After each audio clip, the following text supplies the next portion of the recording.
Salut les gars, c'est Kazé et aujourd'hui on continue sur notre lancée du format où on prend les meilleurs de chaque ligue et aujourd'hui on va faire le meilleur de la ligue diamant. Donc Adon is a Braille found the first. Du coup on voit qu'à la fin de saison il va gagner 100 000 de deck de reward. Il a actuellement 109 games pour 66 victoires. Et donc on va voir un petit peu les compositions qu'il joue. Bon déjà 3 millions de points. 3 millions de points, donc le mec rigole zéro. Il a probablement toutes les cartes du jeu. Ok, donc on recommence en bas, on regarde un peu ce qu'il gagne. Donc il gagne 150, 160 decks par game. Bon, je sais pas s'il a 100% de drop rate, on verra. On va regarder un peu les compos qu'il joue. Donc il joue rouge, Yodin Zaku. Il joue le héros Undead à 2. Le Fly, c'est Earthquake, je pense. Ouais, sur Earthquake c'est normal. Ok, le Drake Kitty, normal. Ok, ça c'est un peu plus rare quand même. Même si à haut niveau ça commence à venir. Le bleu, attack speed. Kitty, Lana Shine, Ronce, bleu attack speed. Vert low cost, bleu low cost. Ouais, le 4, The Dean.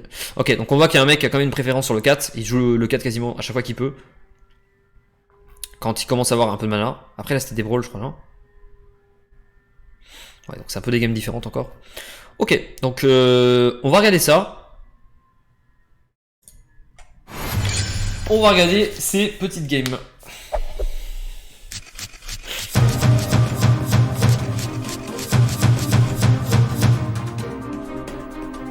Oula, c'est assez golden quand même. Là. On voit que les mecs commencent à rigoler zéro. Donc, on voit que les deux jouent pareil. On a Adon is a Bride, c'est le mec en check. Sigai, le mec en face. Donc lui, il a même un skin sur sa carte, j'ai l'impression. Je suis pas habitué à voir cette carte. Je pense que c'est un skin de carte. Donc on en est là. Donc, ok. Donc ça, c'est sa front lane. Shield, esquive. Et ronce, donc quand tu l'attaques en mêlée ça renvoie les dégâts, donc c'est pas très fort contre les mages. Par contre ça tank très bien contre les comment ça s'appelle, les attaques physiques et range. Ici à l'inverse, prismatique énergie, donc ça tape à 3 en range. Et c'est très fort contre les mages. Vous voyez il a void, donc ça réduit les dégâts magiques. Et ça renvoie à reflect, renvoie les dégâts magiques. On a le nain, donc lui c'est un gros buffer.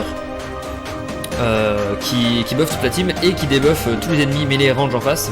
Ça va leur donner des chances, c'est blind, ça leur donne des chances de louper leurs attaques. Donc il est très fort, de toute façon c'est une carte commune que tu es quasiment obligé de mettre dans tous tes decks quand tu commences à jouer à 2000-3000 elo. Puisqu'il fait buff des buffs, donc c'est très fort de base. Et ça tape à 3, donc là on a attaque magique.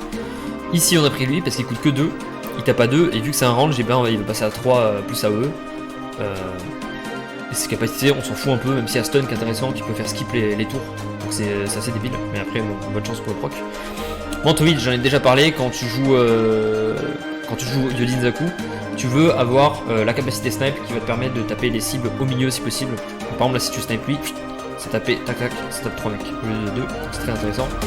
Et le Pixie, qui est unité 4 à jouer, qui a beaucoup d'attaque range. D'attaque speed, pardon. Donc, il y a 7 d'attaque speed, en fait, il va commencer, il va taper direct.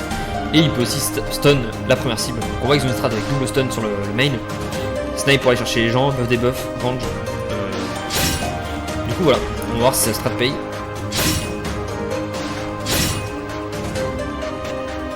Donc là il commence à miss de l'autre côté aussi. En fait cette unité a des chances de dodge.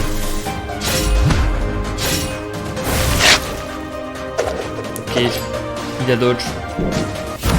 Après je vous rappelle qu'il a Spirit Miner, donc en fait quand tu mets une frontline qui a des chances de dodge plus un mec qui blind, donc dodge plus blind, t'as tellement de chances de dodge, vous voyez, miss, c'est grâce à ce combo là.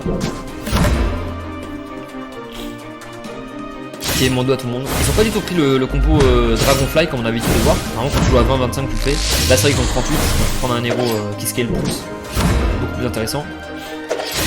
Et donc on voit que là sa compo va clairement marcher. Je pense que c'est Roll1 qui a fait la différence, le Spirit Miner c'est débile en fait. Le fait d'avoir, parce qu'en plus il avait une Pixie en dernière position, en fait il avait un mec qui dodge front lane, un mec qui dodge back lane. Oh putain j'ai pas enregistré. Et donc vu qu'il avait dodge devant, dodge derrière, plus un mec qui blind tout le monde, et buff attack speed etc. Ça fait trop de différence.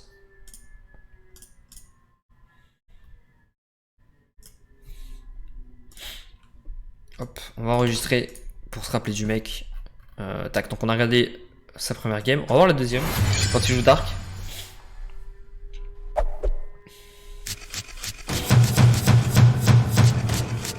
Ok, donc le mec en face, pareil, il a un peu de thunes. Il a toutes les cartes full golden. Putain, lui, lui, il a des skins, des golden et tout, j'en peux plus, putain. Ok. Donc là, on joue à 12 de mana. Donc vous voyez, c'est très peu quand même.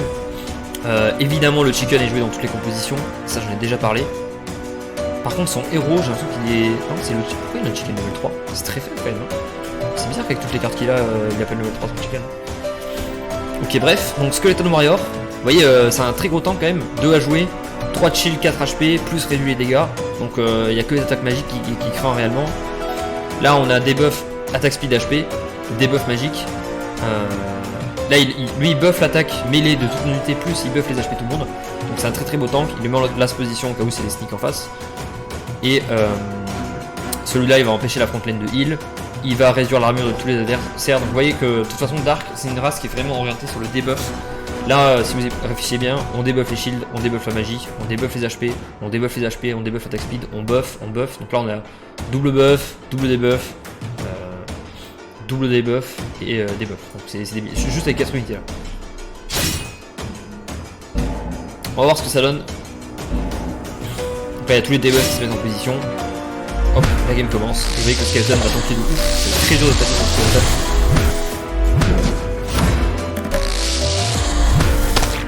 Juste pour résistant. Top trop. En fait, le temps qu'il a acheté, là, ils ont déjà eu le temps de tuer 3 unités, que le squelette n'est toujours pas mort. Bah, Bim il meurt, mais là c'est Chicken qui va reprendre la go.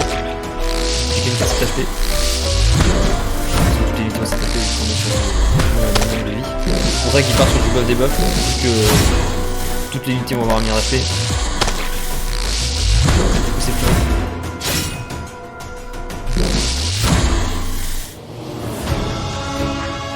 Ok, on gagne 150 decks.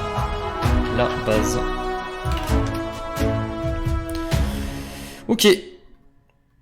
Ok, celle-là il perd. Il joue avec son skin encore là. C'est trop stylé ces skins, putain. J'avais jamais vu des mecs jouer avec des skins. Ok, donc je vais regarder celle-là, vu qu'il perd, je vais pas trop l'analyser, je vais regarder un peu les qui gagne. Donc là on rejoue avec le 4. Vous voyez que le 4 et Yodis Nozoku, c'est les cartes qu'on voit le plus. Hein. En late game, c'est vraiment très très fort.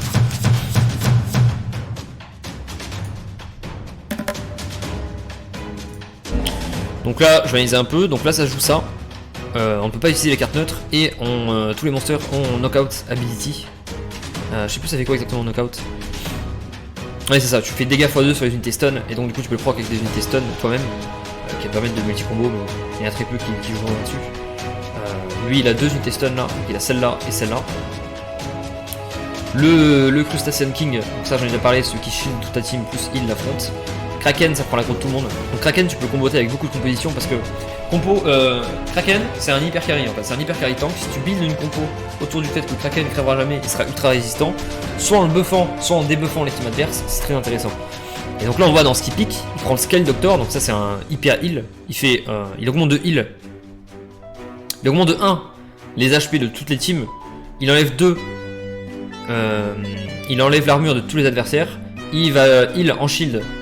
Celui qui a perdu le plus de shield ce tour-ci, et il va heal en HP unité qui a perdu le plus d'HP possible. Normalement c'est derrière, mais vu que là on a focus, bah il n'y a que lui qui peut prendre, du coup il va heal le mec devant. Pareil pour elle, elle a le même heal, elle peut cleanse le mec devant, plus elle heal tout le monde. Donc là en fait on a 2 healers sa grand-mère, ici et ici, et ici on a notre mec qui shield et qui heal. Donc en fait on a 3 healers, donc 3 supports plus un hyper carry tank, et donc le but de cette compo c'est de passer là, et le but d'ici c'est de tempo de ouf. Le truc c'est qu'eux ils vont commencer à gratter les mecs petit à petit, mais ils passeront jamais de toute façon les darks. C'est ça le but de la compo. Donc on va voir s'ils réussissent leur pari. Moi je pense que oui. Je pense que là c'est trop dur pour cette raquette. Donc regardez, on va voir la fin de tous les buffs et des buffs. Hop, on a 15 HP max, 4 d'armure. Hop, il a déjà perdu 5 d'armure. Et vous voyez, là il a récupéré 2. Ils ont joué, hop, il a récupéré 2. Là il a perdu 6 HP. Hop, on le heal de 2 armures, on le heal de 5. Et on a tué une unité, on re-heal de 1. Vous voyez, les heals c'est débile. Je joue triple heal, double buff armure. On n'arrive pas à passer en face, c'est très fort. Le DPT est trop faible en fait, ce que je vous expliquais tout à l'heure, je dégâts par tour.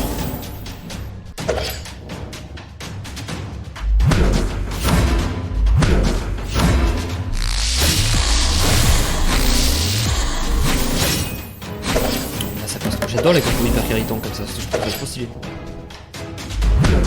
championnat de Cryptomancer qui était parti sur un debuff HP max. Ça passera pas. Il a passé de debuffer. Donc c'est un peu compliqué. Mais il y avait d'idées. Après la carry, la compo est juste stylée. Vu qu'on joue pas avec les cartes neutres, le fait de jouer de règle bleue, bah t'as toutes les cartes règles plus toutes les cartes bleues. Du coup, à très haut niveau qu'on fait toutes les cartes, c'est ultra intéressant. Bref, c'était tout pour cette vidéo. On va finir là-dessus. Dites-moi dans les commentaires si vous aimez ce type de contenu. N'hésitez pas à vous abonner à la chaîne si vous soutenez ce que je fais. Likez cette vidéo et mettez la cloche pour pouvoir savoir quand est-ce que je sors des vidéos. Et sur ce, je vous dis à la prochaine vidéo. Ciao ciao.